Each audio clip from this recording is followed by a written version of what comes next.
So ito na siya. Napalitan natin siya ng parts. Ito yung pinalitan ko ng parts.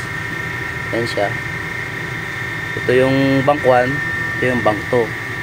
Yan.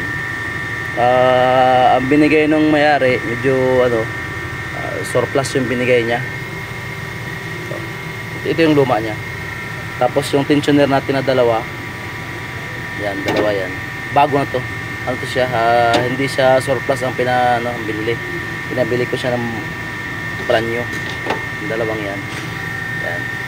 Yung mga kadena niya, yung mga tensioner guide niya, binalik ko lang. Wala namang ano yun. Ito na naman ang cost ng lagatak niya pag umaga. Yung parts na yan. Medyo dumaing yung mayari kasi kasi mahal kasi ito. Kaya bumili na siya ng surplus. Yan. Mahal kasi yan. Abuti ng abuti ng 4,000 yan. Ganyan lang siya. 4,000 real. No? Malang brand nyo yan. Lexus kasi ito medyo mahal.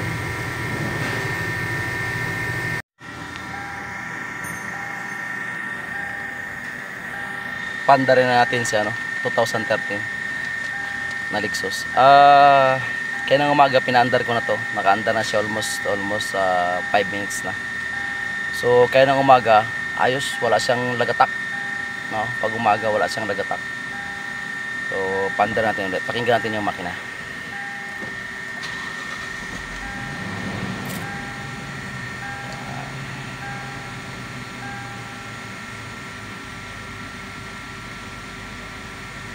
Ayan siya.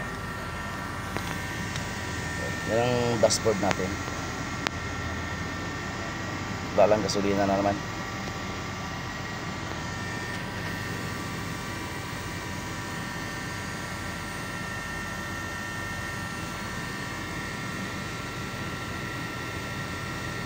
Pakinggan natin yung makina.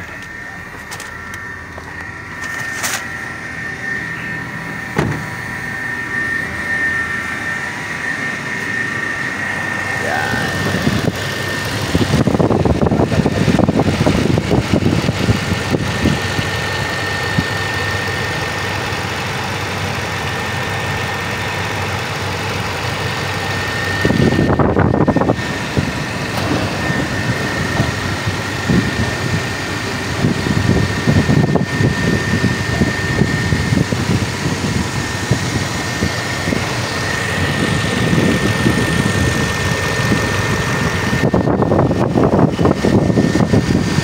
So tahimik siya. Satisfied ang customer nito. Satisfied yung customer. Sana lang magbigay ng tip. Diba? Masiyahan din tayo. Kasi okay yung natin. Kahit surplus yung mga camshaft natin, sprocket. Ayos naman siya pag pinandar.